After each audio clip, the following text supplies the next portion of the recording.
I was elbow deep in a client's antique credenza, stripping decades of old varnish off the legs, when my phone buzzed on the workbench beside me.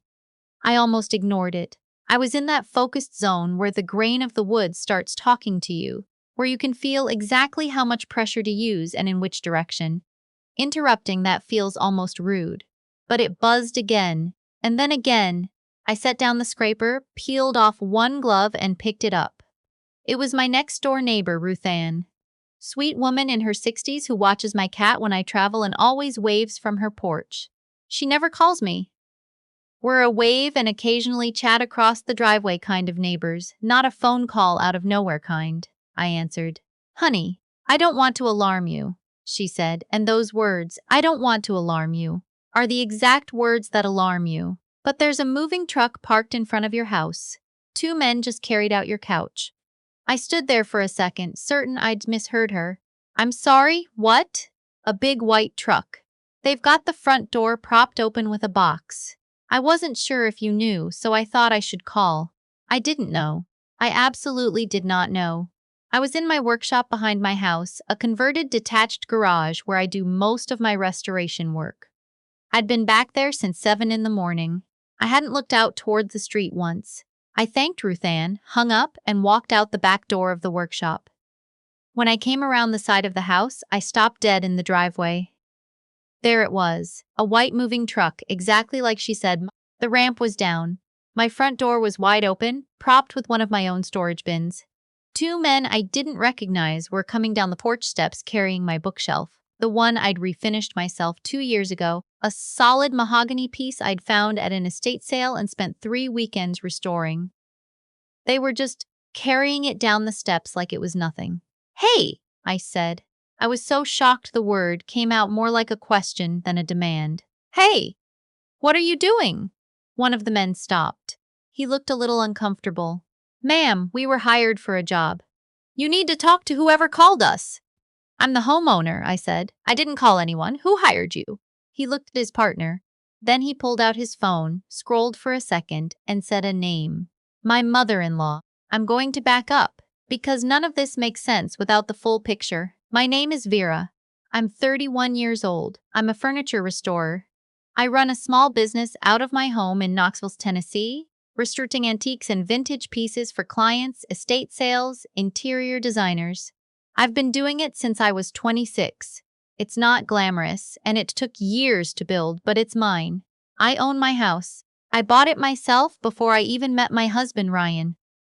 3-bedroom craftsman bungalow, a little under 2,000 square feet, and I paid for every inch of it. Ryan and I have been married for 4 years. He's a structural engineer. We don't have kids yet. We're happy, or we were, before all of this. Ryan has a younger brother. I'll call him my brother-in-law, because that's what he is, though some days the word feels generous. His name is Colt. He's 27, handsome in the way that makes people assume he's more charming than he is, and he has never in his adult life made a decision that didn't blow up in his face eventually. Colt gambles. Not casually, not the occasional weekend in Vegas the way people joke about. Colt has a serious, documented, out-of-control gambling addiction, and his family has been enabling it for years in the name of helping him through it. He has racked up debt at casinos, through offshore betting apps, through poker games in the back rooms of places I've never visited and don't want to. Ryan and I have given him money twice. Once early in our marriage when we didn't fully understand the pattern yet, and once when his mother called us crying. We said no a third time, and things got cold between us and Ryson's family for a while. Then they thawed. Then Colt had another crisis. Then the cycle repeated. By last year, Colt owed somewhere around $90,000 to people his family referred to vaguely as investors, but who anyone with common sense could recognize as loan sharks. Ryan's parents, his mom and dad, are retired. They live 20 minutes from us in a nice house they own outright. They have savings, a pension, and from what Ryan tells me, a very comfortable nest egg they have protected fiercely for 30 years. They were not willing to liquidate their own assets to pay Colt's debt. What they were apparently willing to do was find another solution. That solution was my house. Here's the part I didn't know until that morning in my driveway. 4 years ago, when Ryan and I had only been married about 6 months, his mother had asked me to sign some paperwork. She had framed it as standard family estate planning documentation. Just in case anything happens to us, we want everything properly organized. She was kind about it, thoughtful even. She brought it to Sunday dinner with a bottle of wine and presented it like she was doing me a favor, bringing me into the family fold. I was 27 years old. I had just gotten married. I trusted her. I signed a power of attorney document that named her as an authorized agent for property transactions on my behalf. I know. I know what you're thinking. Believe me, I've said it to myself 1,000 times since. But here's the thing, I genuinely did not understand what I was signing. It was presented alongside several other documents. It was explained as a general family preparedness measure. And I was young and newly married, and I trusted my mother-in-law. What I did not know was that 2 years after signing it, I had a conversation with an estate attorney while doing some business planning for my restoration company. I mentioned the document in passing. He stopped me mid-sentence. "You signed what?" He explained exactly what a power of attorney means. He explained that the one I had described was not a limited document tied to a specific situation. It was a general POA that gave my mother-in-law broad authority to act on my behalf in real estate matters. He explained what that could mean if our relationship ever deteriorated. I revoked it that same week, filed the revocation with the county clerk's office, sent a certified letter to my mother-in-law, and kept copies of everything in a fireproof lockbox in my workshop. I'd told Ryan. He'd said good call and we'd moved on. Apparently, his mother had never moved on. I found out later, much later, after everything unraveled, that she had held on to that original POA document for 2 years after the revocation, never acknowledging the certified letter, never discarding the document. She had either convinced herself the revocation wasn't valid, or she had simply decided to act before anyone looked too closely. She had used that document to list my house. She had found a buyer. A quick cash offer, below market, the kind you get when someone is desperate, or when the person selling isn't the one who stands to lose, and she had accepted it. She had arranged for my belongings to be packed and removed so the house could be delivered vacant. She had done all of this while I was 40 feet away in my workshop, stripping varnish off somebody's credenza. I stood in my driveway and I looked at those two movers and I felt the strangest calm come over me. Not peace, just a sudden crystalline clarity. The kind that comes when something so outrageous happens that your brain stops trying to make sense of it and just shifts into a very quiet, very focused gear. I said to the movers, "Please stop. Do not take anything else off this property. I'm going to make a phone call." To their credit, they stopped. They set the bookshelf down on the porch and looked relieved to have a reason to pause. I called Ryan first. He answered on the second ring. He was at work, 90 minutes away on a job site. "Your mother used that POA," I said. "The one I revoked 2 years ago. She listed my house and there are movers at my door right now." There was silence. Then, "What?" "She sold my house, Ryan." I heard him say something sharp and muffled, probably to a coworker, and then he said, "I'm leaving right now," and hung up. My second call was to the Knoxville Police Department.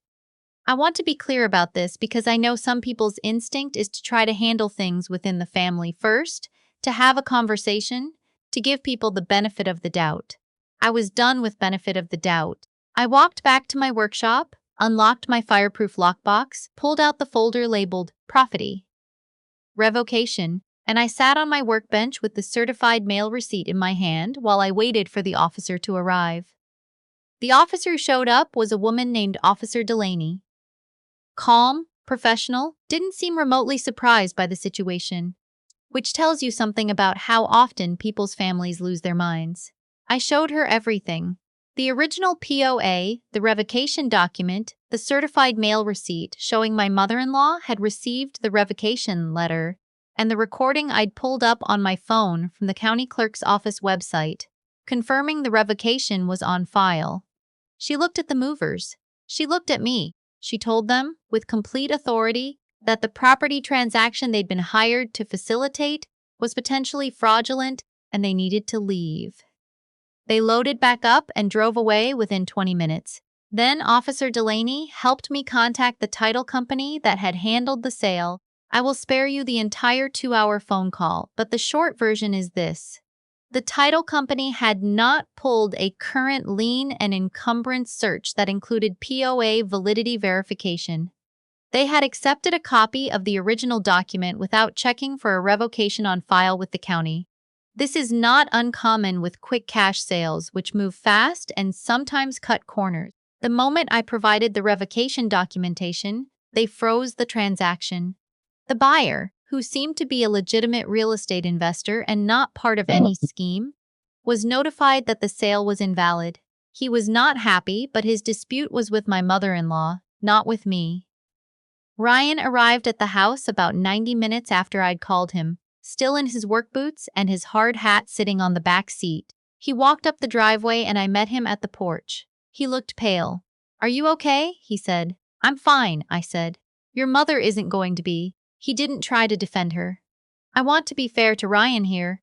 He didn't. He sat down on the porch steps and put his head in his hands for a long moment, and then he said, "I need to call her." "You can call her," I said. "But I want you to know that I already have an attorney involved, and I will be filing a formal complaint. This is not a family dispute. This is fraud." He nodded slowly. He called her. I went inside and made coffee. I could hear his voice from the kitchen, first low and controlled, then sharper, then very quiet in the way that is somehow worse than yelling. I didn't listen closely. I didn't need the details yet. I just needed to stand in my kitchen, in my house, and drink my coffee and let it settle in that I had been 30 seconds away from losing everything I'd built. My mother-in-law's explanation when she gave it was almost as impressive in its delusion. She said she thought the revocation hadn't gone through properly. She said she had tried to call me about it and I hadn't responded. I have no missed calls from her from the relevant period.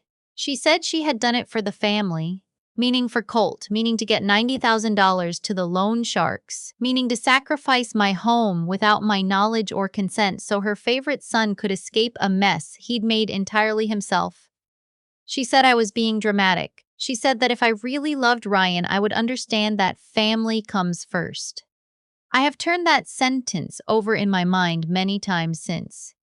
Family comes. She said that to me, the woman she was trying to make homeless, as if it contained some logic I was too selfish to grasp. 2 days after the incident, Ryan's parents asked us to come over to talk. We went. Ryan wanted to go, and honestly, I did too. I wanted to say what I had to say to her face. His dad opened the door. He was stiff and formal in the way men of his generation get when they know they're in trouble but can't quite bring themselves to admit it. He shook Ryan's hand. He didn't make eye contact with me. We sat in their living room. His mother was on the couch, dressed nicely, hands folded in her lap, with the posture of a woman who has decided that projecting composure is the same thing as being right. She started talking before anyone else could. She said she was sorry if I felt blindsided. She said she had thought this through carefully. She said Colt was in danger, real danger, from real people, and that she had done what any mother would do. She said she had planned to pay me back. She didn't say when or how or from what money, since she'd already told us they weren't touching their own savings. Then she looked at me and said, "I need you to drop this with the police, for the family." And there it was. I looked at her for a moment. I thought about the certified letter. I thought about the 2 years I'd spent not worrying about that old document because I'd handled it properly. I thought about Ruth Ann calling me from across the driveway.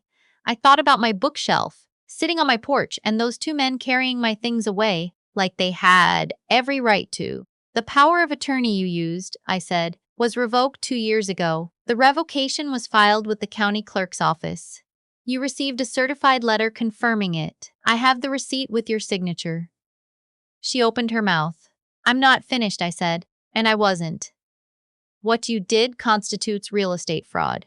Using a revoked POA to execute a property transaction is a felony in Tennessee. I didn't create that law. I didn't make it a felony. That's just what it is." Ryan's father made a sound. Not quite words. "I'm not dropping the complaint," I said. "I'm not doing that. What I am willing to do is let the legal process happen the way it's supposed to happen, and let the attorneys and the courts figure out the appropriate outcome. But I am not going to ask law enforcement to ignore a crime committed against me because it's inconvenient for this family. His mother stared at me. Also, I said, and I'll be honest, this part felt good. If paying Colt's debt was so urgent and so justified that it was worth committing a felony, then I'd encourage you to think about selling your own home. You own it outright. It would cover $90,000 comfortably. That seems like the obvious solution that somehow never came up.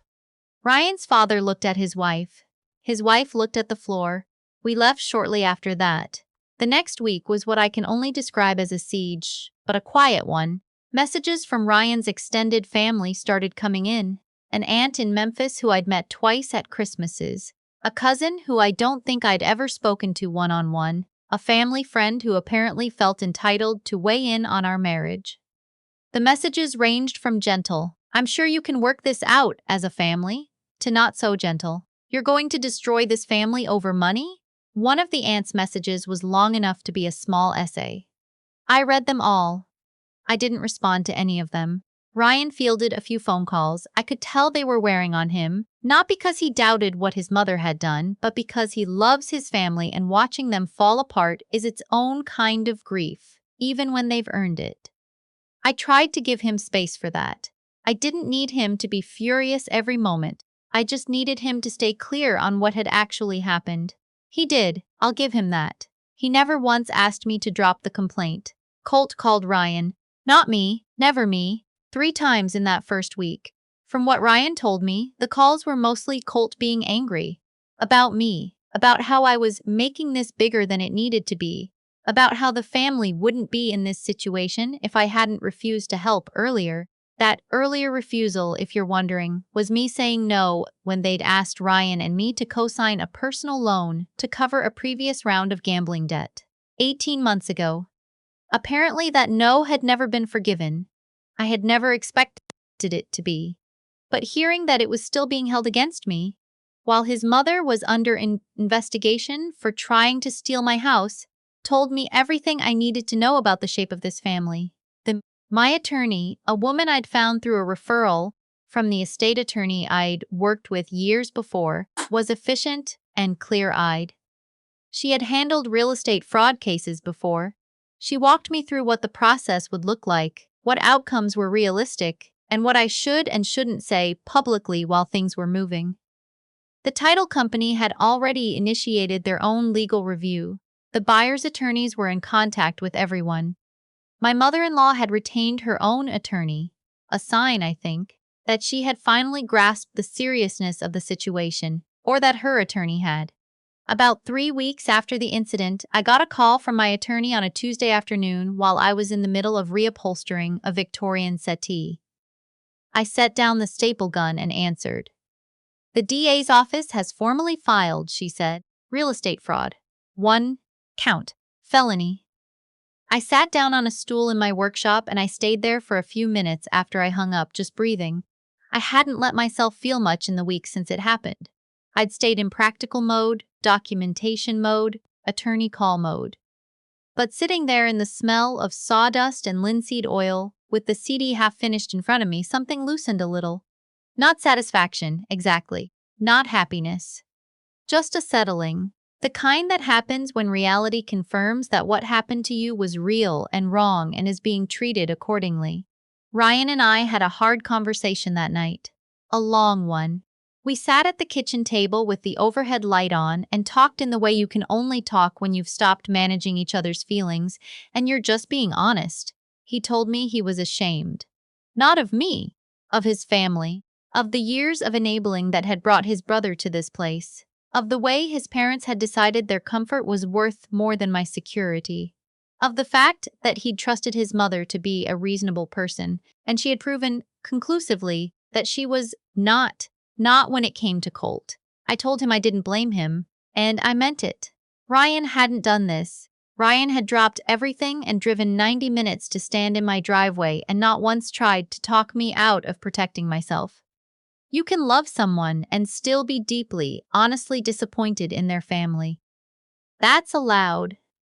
What came next was harder. We talked about the future, about what a healthy boundary with his family looked like from here, about whether a relationship with his parents was something that was possible at all after this, and under what conditions.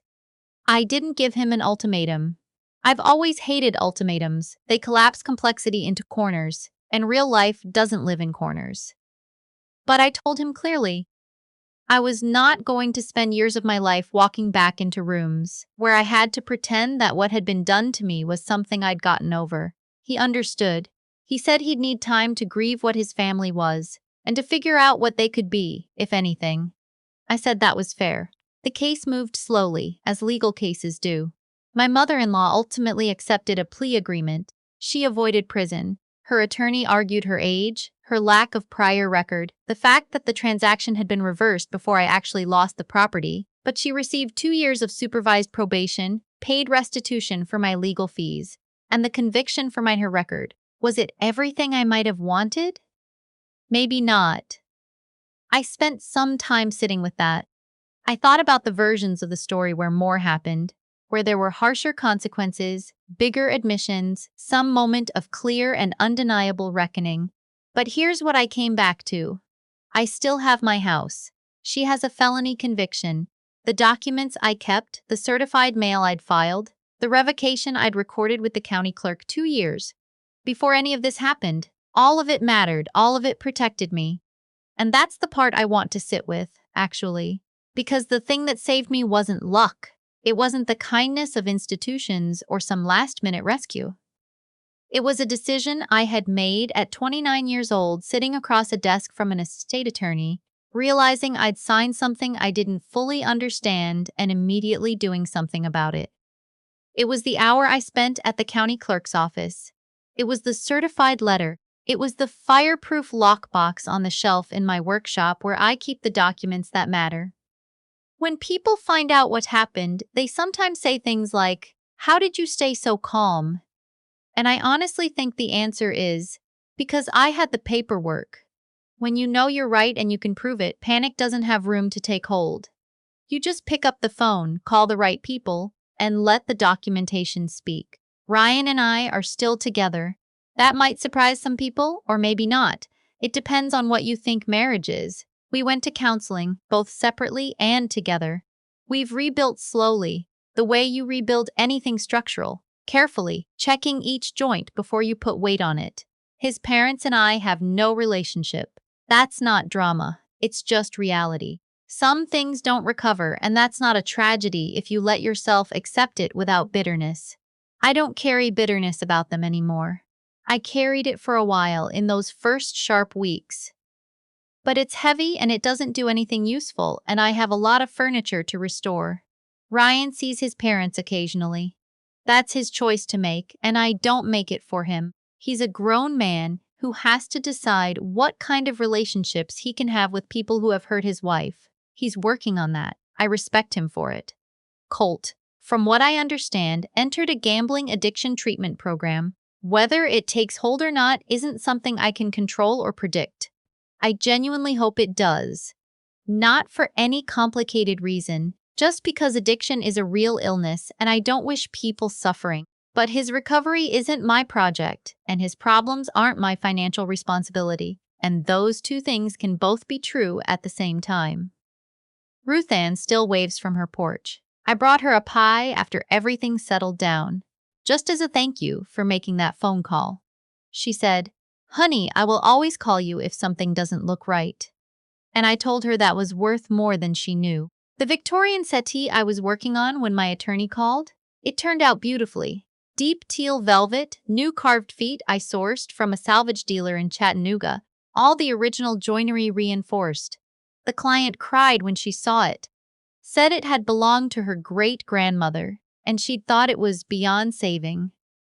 I told her the ones that look beyond saving are usually just the ones nobody's taken the time to work on properly yet. I meant the settee, but I suppose I meant other things too. My house is still mine. My business is still mine. The work I put in years ago, not just the restoration work, but the legal work, the boring administrative careful work of protecting what I'd built. That's what made the difference in the end. No one handed me that protection. I created it, filed it, and kept the receipt. And when someone tried to take everything from me, all I had to do was open a lockbox and make a phone call.